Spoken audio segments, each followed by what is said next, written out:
What's up, everyone? Eli here. Here for another collection video. I have nothing playing in the background because I forgot to pick something out, so I'm way too fucking lazy to get up and do that. Yeah, I'm going back to my CD collection, so 10 CDs. We are still in the D's, and I know a lot of the stuff I'm going to show here might not be, super exciting for, the hip young crowd or whatever, but when going through one's collection, I mean, not everything is going to be super exciting for everybody, but whatever. There still might be some stuff you like here. They're lazily alphabetized. When the last time I moved, I didn't really do like a chronological order thing, so yeah, the order's kind of fucked up. Whatever. I'm just gonna quit talking and start. And it sucks when you go through your collection for the first time in like a good while. At least for me, like every now and then I'll notice that like something is missing. I'm sure I'm not the only one, but that shit fucking sucks. Missing, and then you don't know if you still have it or if it's just gone forever. Or I don't know. Like, do I rebuy that or is it fucking somewhere else? And anyways, here we go. All right, the first one we have. This is a legendary stand-up album for those of you that like stand-up comedy. I know a few of you do. If you're into comedy and you haven't heard this guy, you're truly missing out. I mean, it will change your world in some ways. We got Shut Up You Fucking Baby by David Cross. This album was put out on Sub Pop back in 2002. I thought it was older than that, but anyways, 2002. Just kind of flip that open for you. Boom, boom. It's 2 discs, and it is incredible. This is right here some of the best stand-up ever to be made, ever will be made, I'm sure. If you're not familiar with David Cross's stand-up, you might have seen him in like movies and TV shows over the years. But anyway, if you're not familiar with the stand-up, it is very intelligent, very political, very anti-religion. Basically, the way I think, and I guess that's why I like him so much. But I mean, his stand-up is truly genius, and I mean that's really all there is to it. On the level of like Bill Hicks, great. But anyways, I digress. Then I got another one. If you have that one, you have to have It's Not Funny as well, because this one is as good, easily as good, I think. And I got to open it, and the fucking CD isn't there. God damn it! That's another thing that sucks about going through your collection. Anyways, this came out in 2004, and like I said, it is easily as great as the last one. It's fucking incredible. This next one definitely has some very high moments from David Cross. I don't know if I would consider it quite as good as those two. But we have Bigger and Blackerer, which pretty cool. Comes with a poster of this, and that's nice. Yeah, this also came out on Sub Pop. They put out most of his stuff. And you know what? Fucking, I'm missing this CD too. God damn it. At least I'm missing one of the discs. It was 2 discs. Motherfucker, I need to get on with my shit better. Alright. Usually I'm really good at not losing my things, but fuck, you wouldn't believe that if you were to just start watching this video. Anyway, if you're into stand-up, once again, get all of these, because you have to have them. They are just fucking incredible. If you buy them and you don't like them, first of all, you have shit taste in comedy, but I will buy them from you just to make up for your loss. And it would be your loss, definitely. Next, we have this motherfucker. I've never listened to this. Limited to 1,000 copies. We got Daylight Dies, live from the Relapse Contamination Festival. Daylight Dies are a melodic doom death band, I guess you would call, from the U.S. They had a pretty big hype for a good couple years when they came out, and they really seem to have faded away. I really used to like this, like doom death. I still like doom death, but the more melodic doom death stuff. And anymore, I still like some of it, but I don't like it as much as I once did. So yeah. And I got a couple of their albums. I also have one of their studio albums, No Reply. This came out. These all came out on Relapse, so this came out in. Well, I don't know. It doesn't matter.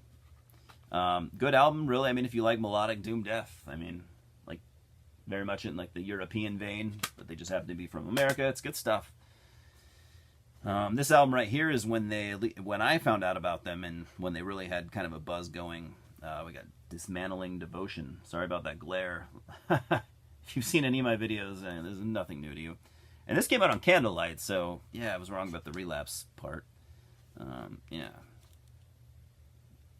Anyways, yeah. I haven't listened to these for a lot of years. I think I'd probably still appreciate them for what they are, but I'm just not into that kind of doom death anymore. Nowadays, if I'm going to listen to doom death, I want it to be more on the dirty, more death metal-y side. There's a lot of melodic, clean vocals and stuff like that. There's still plenty of death metal, but it's just not enough for me these days. Next we have, this album is a dud and a half. A lot of us probably own it and probably don't know why we still have it. But yeah, here we go. Anyways, we got De Infernale with Symphonia De Infernale. Yeah, their one and only album. This was a ambient album put together by John Nodvite from Dissection. I don't know a whole lot about ambient. Well, I guess it's not really an ambient album. It's more of like an electronica or something. I don't know much about either of those genres, to be honest. But I think this album is a piece of shit. Yeah, I'm pretty sure anyone would consider it a piece of shit. Let me know if you think it's awesome. Maybe I'm wrong. Yeah, I think it just fucking blows. I bought it, obviously because it was John Nodvite of Dissection, and I'm like, that man can do no wrong, right? Well, he can, and he did. Next, we got 3 albums from one of my all-time favorite bands. Not metal at all. A lot of you guys probably like them too.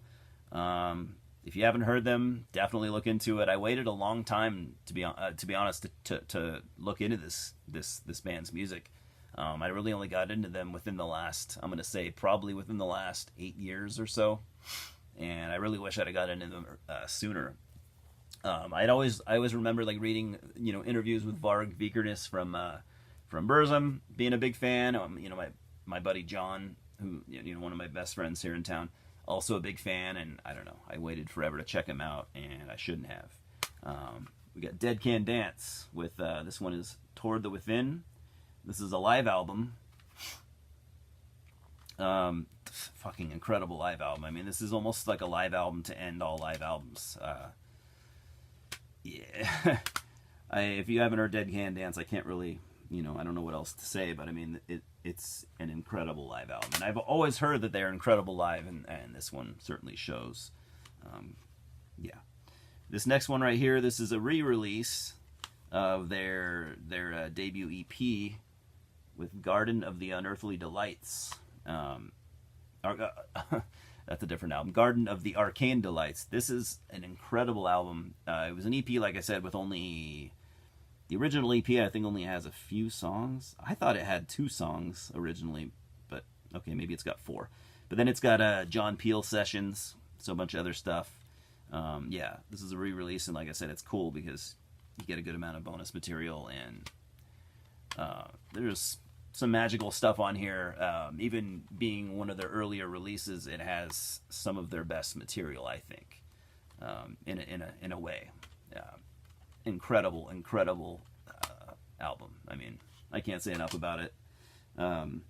Maybe I'll talk about Dead Can Dance for at least a minute or two when I'm done here, just in case you don't know who they are, and you might be wondering why it is that you should check them out. Because all I'm doing is saying, "Good, this is awesome." I'm not really giving you any details.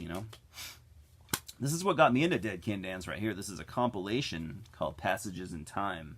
Funny thing about this one, this is actually their first, the first CD ever to be sold in the United States. This one right here.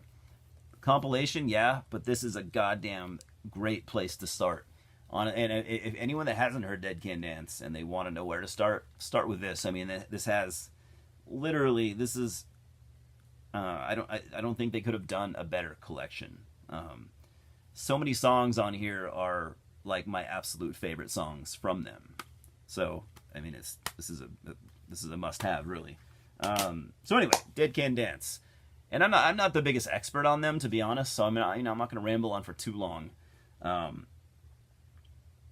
They basically are it's two people. It's a woman named Lisa Gerard who's done she's done work in film. She did the soundtrack for the movie Gladiator. A lot of you guys have probably seen that movie and heard that soundtrack and never knew who she was. She is an amazing singer. They're from Australia. I don't know if I said that. She is hands down one of the most talented singers ever to walk the earth. And then next you have a dude named Brendan Perry, who also is an amazing singer. Honestly, vocally, Brendan Perry's actually the bigger draw of the two, and I'm probably big time in the minority in that area. But I love his voice. He's got like kind of a deep voice, and he sounds like honestly, he sounds like one of the like lounge crooners, like Dean Martin or something like that. He's got, I don't know if that's what he was going for, but that's what it sounds like to me. And he's just fantastic. I've never heard a voice like that. I mean, he's just like although like I said, I compared him to someone else, but he's truly a one of a kind. I mean, the music that these two have made is truly magical, and that's all I really can say. So what do they play? They play kind of a combination of like world music, folk music, which I guess isn't that what world music is? Like folk music from different parts of the world. I don't know. I'm just gonna say that. There's some ambient stuff in there.